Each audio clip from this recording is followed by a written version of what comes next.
एक बार गुरु गोविंद सिंह जी अपने सभी शिष्यों के साथ आनंदपुर के किले में निवास कर रहे थे। मुगलों को इसकी भनक लग गई कि गुरु गोविंद सिंह जी यहाँ हैं। तो औरंगजेब के कहने से वाजिद खान ने एक बहुत बड़ी सेना लेकर उनके किले को चारों तरफ से घेर लिया।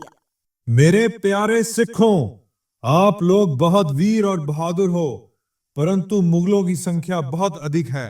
इसलिए बाहर खुले में जाकर उनको हराना संभव नहीं है। इसलिए किले के भीतर ही मोर्चा बना लो। वो जैसे ही किले में घुसने का प्रयास करें, उनके ऊपर टूट पड़ो। और हुआ भी ऐसा ही। वाजिद खान ने जैसे ही सेना की एक टुकड़ी किले के भीतर भेजी, बलवान सिखों ने चंद मिनटों में उनको मार गिराया। इससे वाजिद खान घबरा गया और उसने निर्णय किया, हम बाहर से किले को घेर कर बैठ जाएंगे, किसी को भीतर नहीं जाने देंगे। जब उनका राशन खत्म होगा तब वह खुद ही भूख से बिलखते हुए बाहर आएंगे और हम उन्हें मार डालेंगे। कई दिन गुजर गए। किले में राशन पानी खत्म हो गया, परंतु किसी सिख का हौसला कम नहीं हुआ। आखिर वाजिद खान झुंझला गया। उसने छल से उन्हें बाहर लाने का सोचा और एक चिट्ठी लिखी, यदि आप किला हमारे हवाले कर दो तो हम आप में से किसी को नहीं मारेंगे। हम कुरान और इस्लाम की कसम खाकर कहते हैं। चिट्ठी सुनकर गुरु गोविंद सिंह जी तो समझ गए कि ये मुगल छल कर रहे हैं, लेकिन उनका शिष्य महासिंह, जो सभी सिखों का सेनापति था, वो कई दिनों से भूखा प्यासा था और उसको परिवार की याद सता रही थी। इसलिए वो भीतर से टूट गया था। गुरुदेव, हमें अकेला छोड़ देना चाहिए। हम फिर कभी इसे जीत लेंगे, नहीं तो यहाँ भूखे ही मर जाएंगे। महासिंह, उन मुगलों की बात का विश्वास न करो। वे छल करने में माहिर हैं। इसलिए किले से बाहर नहीं जाना, यहीं पर खुद को संभालो। ये सुनकर महासिंह वहां से तो चला गया, परंतु उसके मन में गुरु के प्रति अश्रद्धा हो गई। उसने सभी सिखों को कहा, गुरुदेव हमें यहाँ भूखा मरने देना चाहते हैं। इस किले में क्या रखा है? क्यों न हम इस किले को छोड़ दें? सेनापति के साथ उसके 40 सिख किला छोड़ने के लिए तैयार हो गए। वे गुरु गोविंद सिंह जी के पास आए और कहा, गुरुदेव, अब हम घर जाना चाहते हैं, हमें अनुमति दो। जब तक तुम मेरे शिष्य हो, मैं तुम्हें बाहर जाने की आज्ञा नहीं दे सकता। यदि बाहर जाना है तो पहले एक कागज पे लिख के दो, आज से आप हमारे गुरु नहीं हो और हम आपके शिष्य नहीं हैं। फिर तुम्हें जैसे करना है वैसे करो। महासिंह ने लिख कर दे दिया और आधी रात को चुपचाप अपने 40 सैनिकों के साथ किला छोड़कर भाग गया। गुरु गोविंद सिंह जी ने तय किया कि इससे पहले मुगलों को इस बात का पता चले कि हम किले में अकेले हैं, हम भी यहां से चले जाते हैं। वे अपनी सभी शिष्यों सहित रात्रि को चुपचाप किले से निकल गए और वहां से दूर मुक्तसर में तालाब के किनारे उन्होंने अपनी छावनी बना ली। ये बात मुगलों के गुप्तचरों को पता चल गई। तब उनकी पूरी सेना उन्हें ढूंढते हुए मुक्तसर के आसपास पहुंच गई और उन्होंने भी अपनी छावनी बना ली।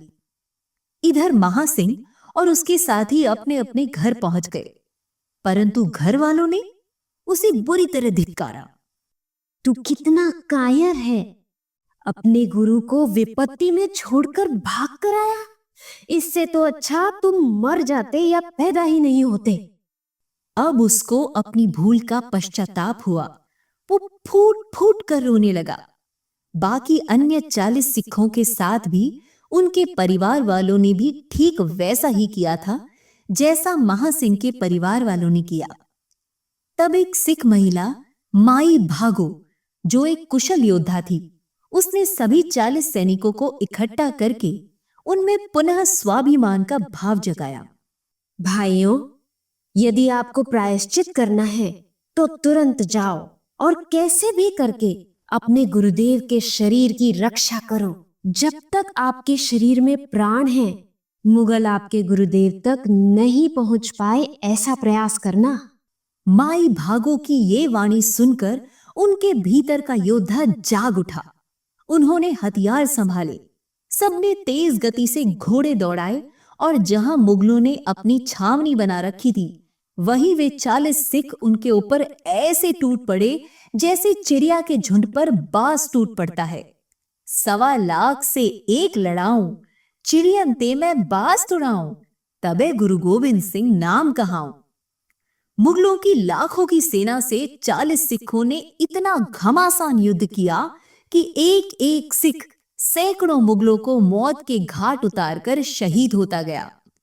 लाखों मुगलों के शवों से युद्ध भूमि लाल हो गई। वजीर खान और बचे हुए मुगल बुरी तरह घबरा गए और मैदान छोड़कर भाग गए। महासिंह लड़ते लड़ते घायल होकर भूमि पर गिर गया। इतने में उसने देखा कि गुरु गोविंद सिंह जी उनके सामने खड़े हैं। फिर गुरुदेव ने महासिंह के सिर को अपनी गोद में रखा। गुरुदेव, मेरे से बहुत बड़ा अपराध हो गया। मुझे और मेरे इन भाइयों को क्षमा कर दो। हमारी आखिरी विनती है, हमें अपना लो। हम जैसे भी हैं, आपके बच्चे हैं। वो कागज जो हमने आपको लिखकर दिया था, उसको फाड़ कर जला दो गुरुदेव। गुरुदेव ने वो चिट्ठी निकाली और फाड़ कर आग में फेंक दी। फिर कहा, मां सिंह, तुम मेरे वीर शिष्य हो। मैं तुम पर बहुत प्रसन्न हूं। तुम्हें और युद्ध में शहीद हुए इन सब 40 सिखों को यह मेरा वरदान है कि तुम लोग अब जन्म मरण से मुक्त हो। तुम सब परम धाम में जाओगे।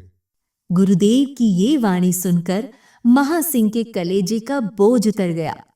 उसने गुरुदेव को आखिरी प्रणाम किया और नश्वर देह को छोड़ दिया और इस प्रकार अपनी गुरु, धर्म और मातृभूमि की रक्षा करते हुए शहीद होने वाले रत्नों में एक और हीरा जड़ गया।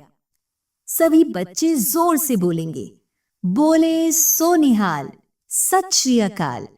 गुरुदेव भगवान जी की जय।